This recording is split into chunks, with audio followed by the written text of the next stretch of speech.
Answers with Dr. Reju is a platform where we take a more in-depth and intentional look into various life issues and bring clarification so we can navigate our way through with knowledge. Join us on Patrice Radio as we take this journey to discovery. Do remember to follow, like, and engage us on Instagram at Patrice_radio and also on YouTube via Patrice Radio Live. Thank you.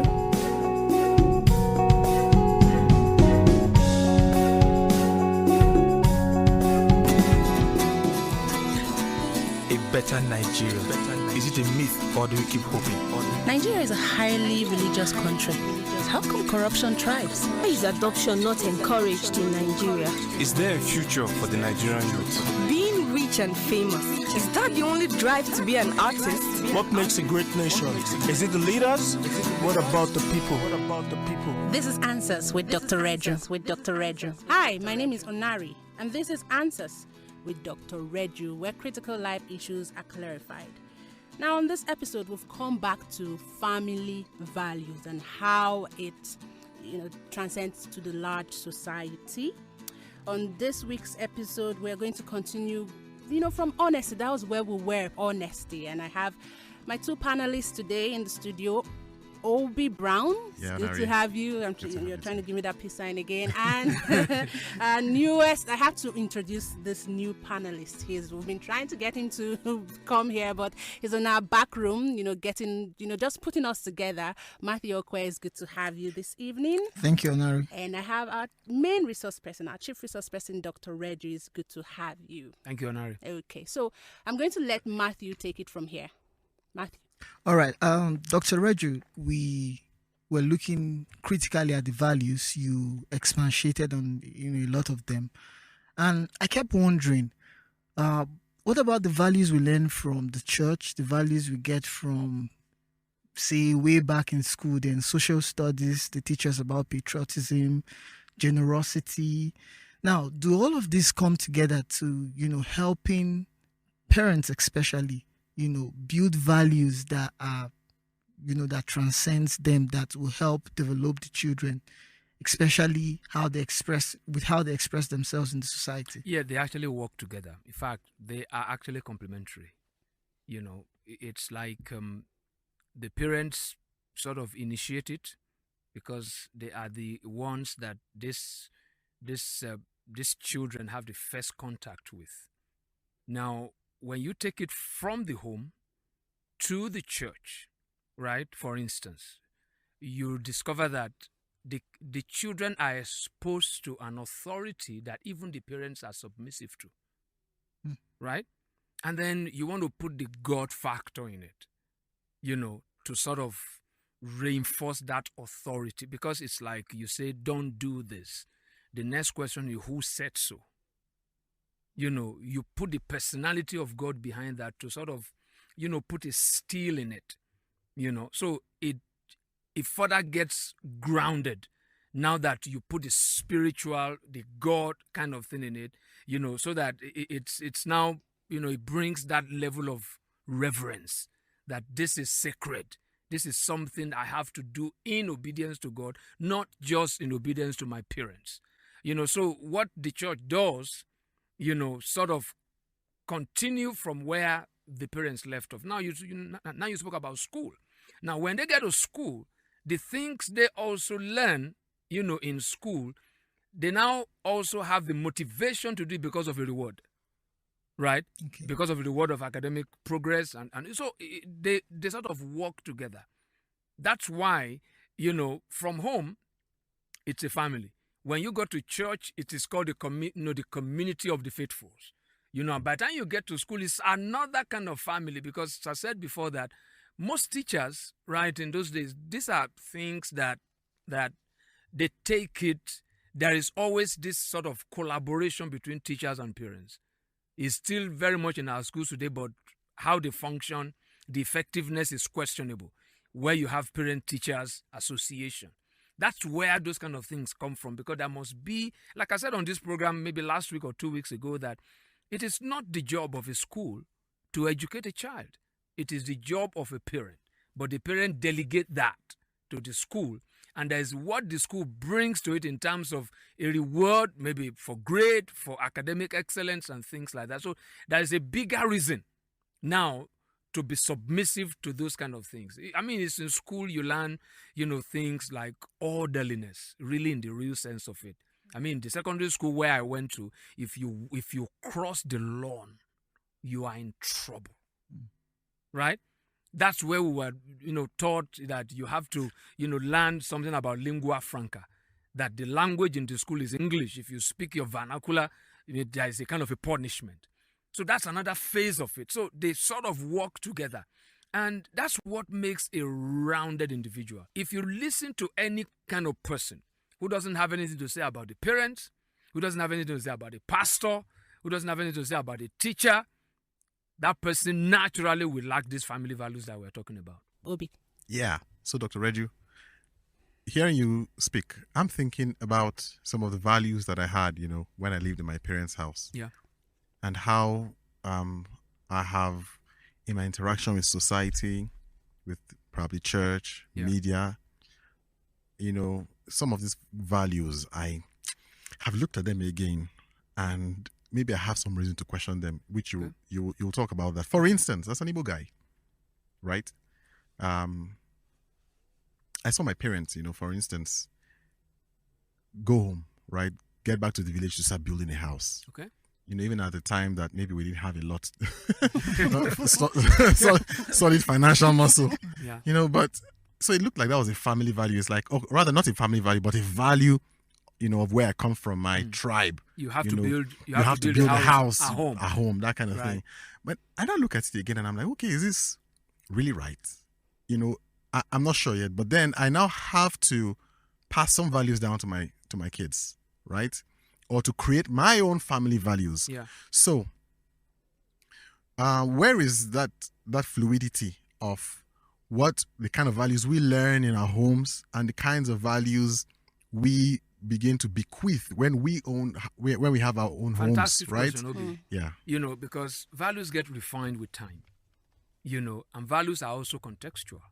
There's a reason why your parents want to build, like a family home. In those days, people talk about retiring back home. Those things are no longer really what it is today.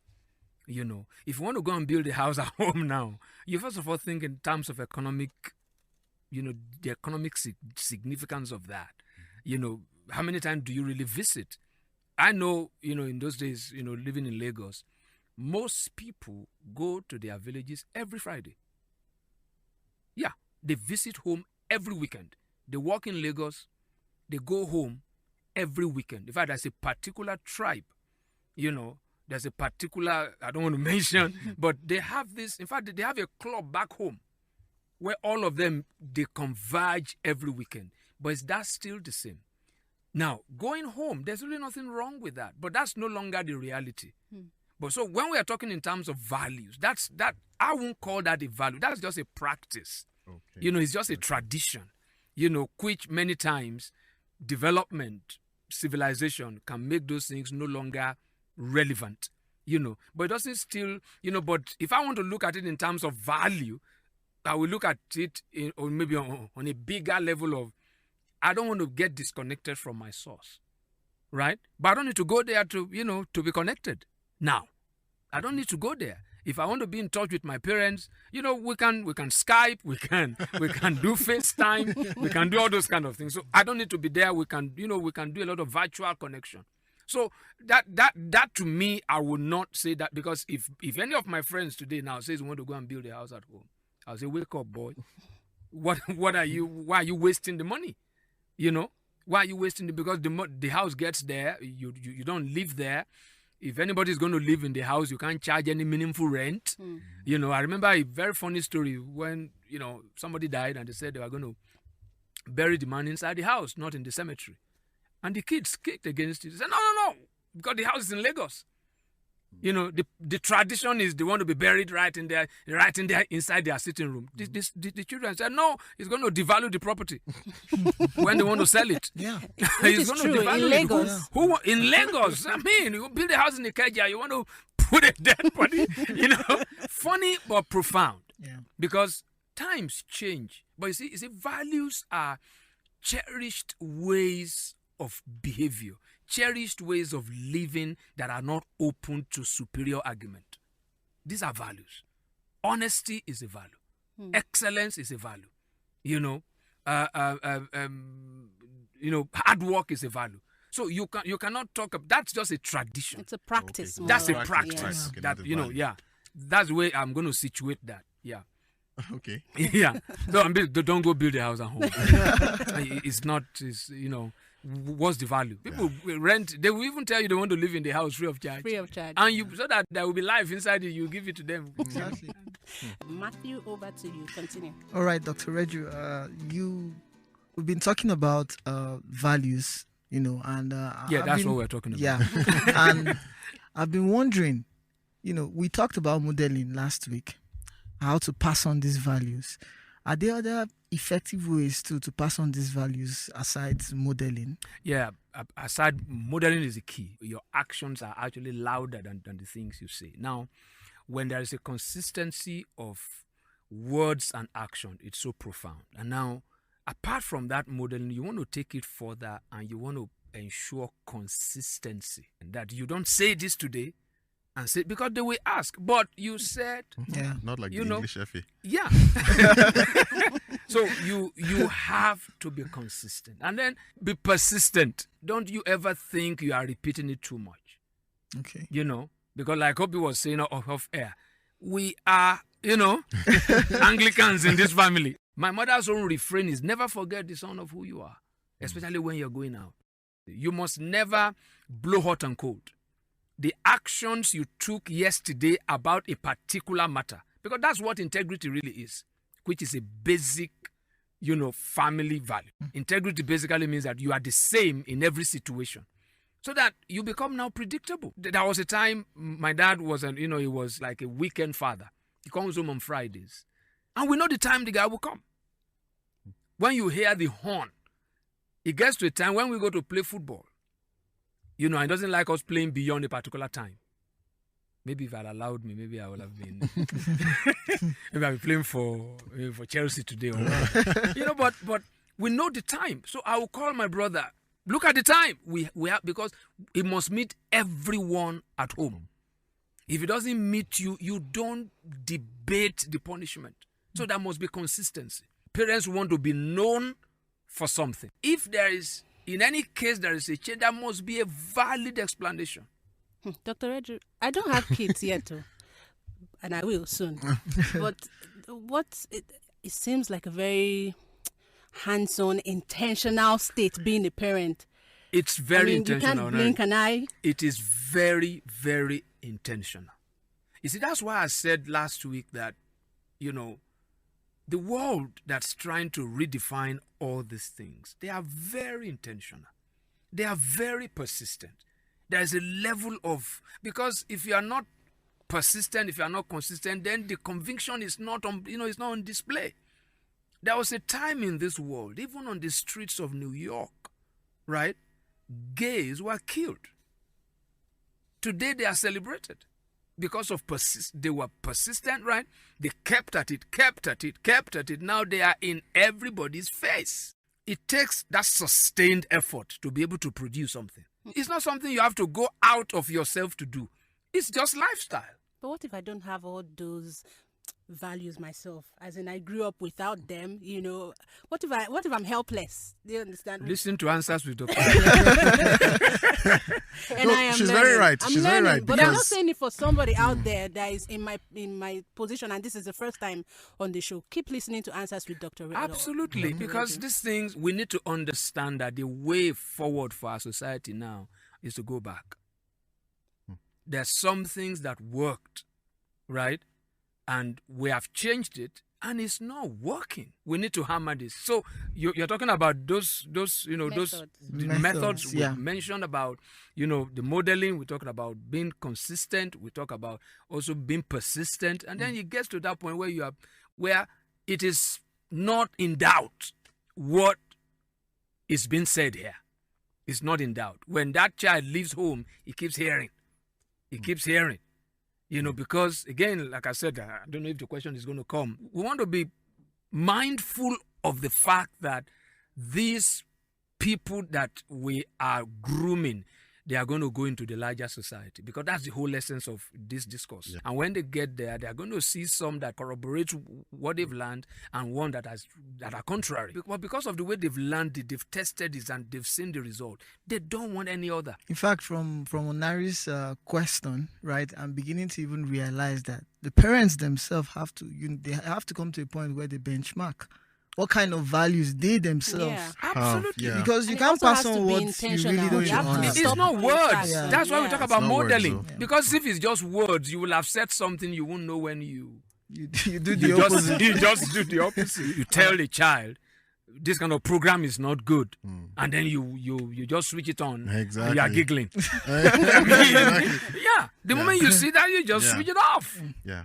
Yeah. And I mean, at this point, I just remember one of the things that I read on Twitter recently, retweeted basically by Obi Ezekwesili. She Okay. says, "We parents, we say that we are afraid that children are not listening to us, but we should be afraid because they are watching us." Absolutely. Oh, Yeah. that's profound. That's what puts you on your toes. It's such a great blessing to know that you are being watched. There are many, you will not be able to muster the strength to do some things right if you are not conscious of the fact that people are watching you. If you don't know that your actions affect a larger kind of people, you just, you're blast off.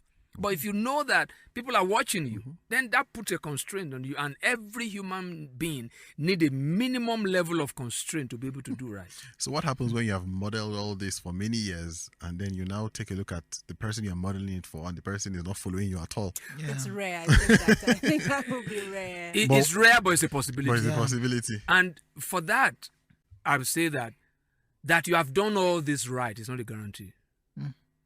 It's not a guarantee. That person, that child, that individual will still have to come to a point where he has to choose what is learned or otherwise. But you see, another reality is that if you rebel against what you know to be right, you will suffer the consequences. It might not be that you're put in jail somewhere, but there's a jail in your mind. Yeah. To live with that for the rest of your life. What is so sad is how I wish I could do this differently. Had I known, is the greatest. To regret is so bad. It's something you live with for the rest of your life, because it's like a treason against your own self. You rebel against your own value. Nobody will be able to deliver you. Okay, Because before- sorry, Onari, Okay. I've seen cases where you have kids, right? About 4 or 5 kids in the family pass through under the same kind of training, and you see all of them turn out differently. Yeah. So I think I agree with you, Dr. Reju. You say it really has to do with a point where the child decides himself or herself that You this is cannot, what- it's something you can't control the outcome. But because you cannot control the outcome doesn't mean you don't do what you're supposed to. Anyone that's been well trained, he gets to a point, he does those kind of things, he practices those values, not because he heard, but because he has come to embrace it. He has internalized, he has owned it. And that's when he also can, transmit it, to other people. Yeah. Okay. We have just a few minutes on the program. Who wants to go next? I'll just ask my last question. Okay. Looking at the family closely, we know we do everything we can in our part to ensure that these values stay put in the family. But there are other forces out there working tirelessly to ensure that, they imbibe values contrary, to what we, uphold in the family. Yeah. So, I don't know, can you really bring this thing out? Let me just add to what he's saying. All right. So you have kids, 6. You are modeling some things to them. But then you switch on TV, and then you see MTV or Trace, stuff like that. So what we've always known is that you probably not switch on TV, So we have some denominations that say don't watch TV. All right. Now, and there was a time in our very first episode on family, you mentioned putting boundaries around these guys. Absolutely. Yeah. But we still find that sometimes, man, those forces on the outside are still trying to knock themselves in. Don't watch TV will always be wrong. It will backfire. What you keep away from people, you arouse they get inquisitive, their curiosity. They want to see it. I tell a lot of families sometimes, bad programs might be the platform for a family devotion. Right? Let them see it.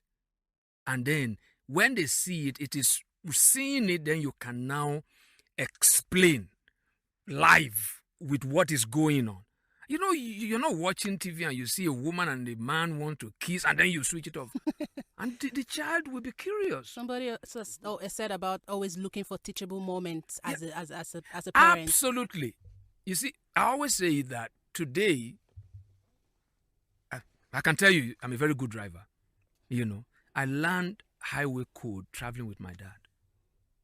He taught me about highway code while we're on the road. Not because I want to get a license. I was very young. I was 12, 13. That's how I learned highway code. So we need to let them know, number one, there's a world that's different from this. There's a whole narrative out there who doesn't believe in what we are teaching you. So when you hear that, this is what you used to interpret. And then TV, it offers us a very wonderful platform to be able to, to process that. Because I remember it was a pastor who the daughter came and said that the girl went to the mom and said he wants to go to a party. The girl is 18. First time she will ever go to a party, a night party. And the mom was scared and said, okay, when your father comes back, let's you go and obtain permission. And the wife was shocked when the father said, let her go. And she said, when are you coming back? He said, well, it's going to be all night. Okay. Right? The guy left home about 10:30, came back 11:30. So I don't know that's what they are doing there. Is that what I'm going to do all night? Just dance and dance and dance? Said that wasn't really interesting.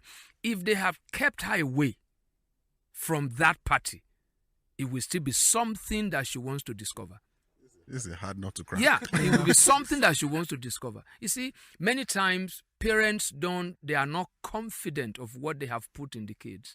They believe what's outside is always superior, is stronger. And that's why, I tell even youth leaders, don't teach the youths under my watch peer pressure. If you want to teach them peer pressure, tell them they are the pressure, not pressure that's coming from outside. I don't want anyone I'm mentoring to go out like a wimp, as if something that's out there is stronger than what I have, but again, I must have shown that person how victorious life has been for me. The person must have been able to see it. You can't change something that you are not part of. Proximity is a prerequisite for impact. If you don't get into it, let them know the world. Let them see, let them consume the media. Be confident in what you have put inside of them, but you must have done the modeling, the consistency, the persistence, right? And then they must be able to have seen the results. Move them to a point where they now own those things. They are not doing it because dad said so. They are doing it now because they believe that this is it. This is mine. They own it. All right. To the listeners out there, your values will be stronger than the vices your kids will be faced with. So keep modeling it and be persistent. Dr. Redu, no true awards, no pure awards. You are the best. Thank you for being on the program today. Obi Brown and Matthew Okwe. Matthew, please leave the back room. Okay, and on this series on the family, we will be talking about things on parenting, talking about things on marriage. You don't want to miss that. Join us again on Answers with Dr. Redu, where critical life issues are clarified.